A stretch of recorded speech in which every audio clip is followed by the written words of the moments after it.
So we have breaking news right now, and a mystery that we have been following over recent days. The Washington Post has just posted a fairly jaw-dropping story on a subject we have been trying to cover for the past few days. This just broke while I was doing the A block within the last couple of minutes. This is about the whistleblower that we first learned about Friday night from the House Intelligence Chairman, Adam Schiff. He released a letter he had sent to the acting director of national intelligence. A whistleblower had apparently come forward from inside the intelligence community with an urgent and credible complaint. The director of national intelligence was refusing to turn that complaint over to Congress despite federal law that said he had to do so within 7 days.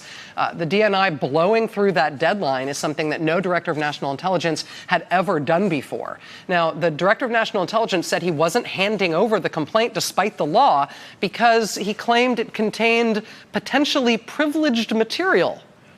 He also took the unusual step of consulting with the Justice Department about what to do about this complaint. The Justice Department should be totally outside this process.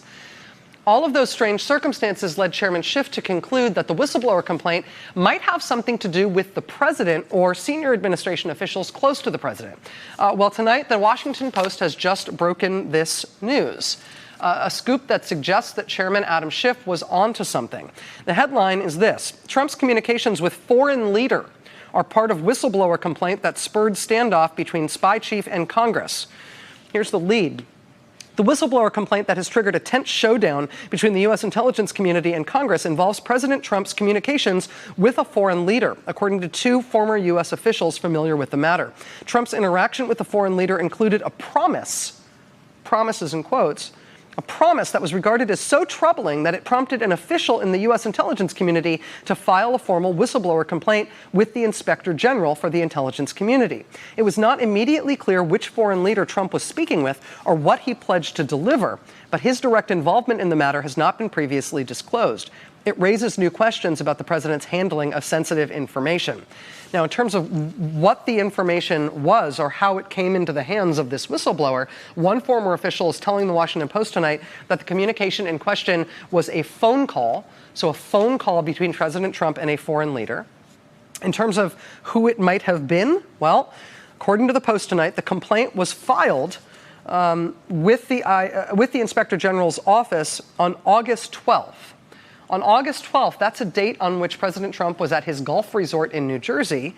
White House records indicate that Trump had had conversations or interactions with at least 5 foreign leaders in the preceding 5 weeks. Among them was a phone call with Russian President Vladimir Putin, which was initiated by the White House on July 31st. In that same time period, Trump also received at least 2 letters from North Korean leader Kim Jong-un. Trump also had meetings with other foreign leaders at the White House in July, including leaders from Pakistan, the Netherlands, and Qatar. But again, according to one source speaking with the Washington Post, the troubling communication by the president was a phone call. And in terms of Trump's phone calls with foreign leaders, at least one of those phone calls in that period was with Vladimir Putin. We don't know what the troubling promise was. We also don't know how this whistleblower would have known about the contents of the president's phone call with a foreign leader. But joining us now by phone is Washington Post reporter Carol Leonnig, who contributed to this just breaking story from the Post. Carol, thanks for joining us on short notice. I really appreciate it. Of course, Rachel. It's a pretty sensational event tonight, learning about this, which we've been trying to chase for the last few days since Adam Schiff's letter, and now this new information has come to our great Washington Post colleagues. Yeah, Greg Miller, Ellen Nakashima, and Shane Harris, I should mention, are the lead reporters on this. Carol, you contributed to this. I want to, first of all, I should ask you if I sort of hit the high points there. It seems to me that this information that it was a communication by the president, it was a communication by the president with a foreign leader, it was a troubling promise that he made, and that it was a conversation by phone. It does seem like if those are all clues that the Post has been able to ferret out, that should sort of narrow it down in terms of the time frame and the potential things that could be within those realm of factual 4 corners that this could be. Yes, I mean, it does mean, keep in mind, Rachel, the president speaks to a lot of foreign leaders every day, and some which are not obvious to us or recorded for posterity, meaning, there have been a lot of stories about the president having conversations that there are no note takers. So we don't know for certain exactly whom he was speaking to, but the sources are saying that these are the critical pieces. Somebody who used to work at the White House and now has returned to their intelligence agency, has complained to the Inspector General that this is such a serious and flagrant abuse that they want it on record. They want it noted. And the Inspector General has also made it clear that this is something the Gang of Eight would normally be briefed about under the statute. So it's serious. It's not a small thing. The sources are also saying and stressing that this is some sort of promise that the president made.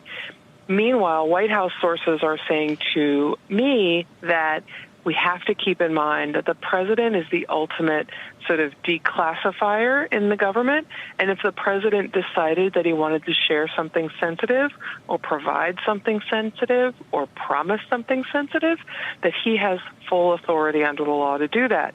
The public may not love what he promised if these sources are correct, but he does have the authority under the law to do that if that's what's happened. Although, Carol, correct me if I'm wrong, but the whistleblower process, particularly within the intelligence community, going up through the intelligence community's Inspector General, is such that something being classified shouldn't be a barrier toward it being treated as a whistleblower matter through this process, right? At every sort of step of the way here, both with the IG and with the Director of National Intelligence and with the intelligence community, intelligence committees in Congress, they're supposed to be able to handle classified information, no matter how classified it is, if it is still nevertheless a matter of concern or grave abuse.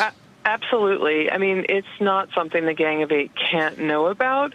Remember that one of the big clues here is that someone along the way, either the Justice Department or the White House or both, were consulted, and there was some issue of privileged communications outside the intelligence community, an agency other than the intelligence community with some sort of privileged communications that they felt made this something that couldn't be shared with Congress.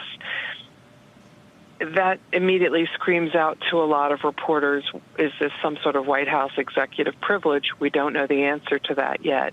When I raise the issue of classified material, I'm just saying that, say the president promised, suggested he was going to provide something that was very sensitive, say intel sources and methods, that would make a lot of people rear up their heads and be very concerned if the foreign leader was an adversary or the information could be exploited, could put our national security or our allies at risk. Still, the president has the authority to declassify as he chooses. He's the ultimate power there.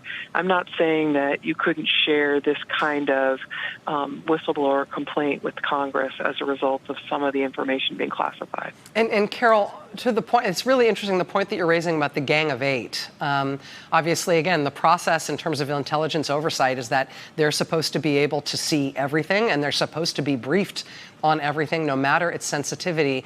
Are there, and forgive my ignorance here, but are there issues where the Gang of Eight has been deprived access to information about the government's own behavior or toward the president's own behavior on the basis of privilege in the past? Is that a grounds on which their things are kept secret even from them? I have not seen that before. But I don't expect that it's impossible it's happened before. I am not aware of that happening before. Of course, I'm drawing on, fairly limited knowledge on breaking news deadline, not researched it extensively. I would say this to your smart question, though, Rachel. This White House has been far more aggressive in its claims that congressional oversight can be limited, curbed, and constrained by the executive's desire to keep things under wraps. And you've seen that in the efforts to even just review the findings of the Mueller investigation in an effort to talk to witnesses in that probe and the privileges that have been cited, the ideas of, vague confidentiality or White House interests that can't be compromised. It's a pretty aggressive strategy, and all White Houses try to limit how the oversight peers into their world, but this one's gone more conservatively in the direction of keeping the curtain closed. Mm-hmm. And thus perhaps the confrontation with what the intelligence community has set up in terms of its own very controversial, very rigorous, very well-earned oversight strictures from the post-Watergate era. Carol Leonnig, Washington Post reporter, joining us on very short notice as contributor to this new reporting from the Post tonight. Carol, thank you very much for helping us understand. I really appreciate it. My pleasure. Good luck, Rachel. Thank you. Again, the headline tonight, just breaking from the Washington Post, President Trump's communications with foreign leader are part of whistleblower complaint that spurred standoff between spy chief and Congress. We have been watching this unfold since late on Friday night when the Intelligence Committee chairman in the House, Adam Schiff, first let it be known that he was aware that somebody within the intelligence community had come forward through proper channels to the Inspector General for the intelligence community and said, I've got a serious problem. The Inspector General looked at it and said, this is credible and this is urgent. That set in motion stuff that's supposed to happen by rote without any pushback. They forwarded it to the head of the relevant agency. In this case, it was determined that should be the Director of National Intelligence. The DNI was then supposed to give it to the intelligence committees in Congress within 7 days. The DNI refused to do that, and that has sparked this controversy. We knew that the Inspector General is going to be there's going to be a closed session tomorrow in the Intelligence Committee, closed doors, and we won't be able to see it as the public about this matter. There's been threats of subpoenas already from the intelligence committees that they need to get this and fast. Now the Washington Post is first to substantively report what this may be.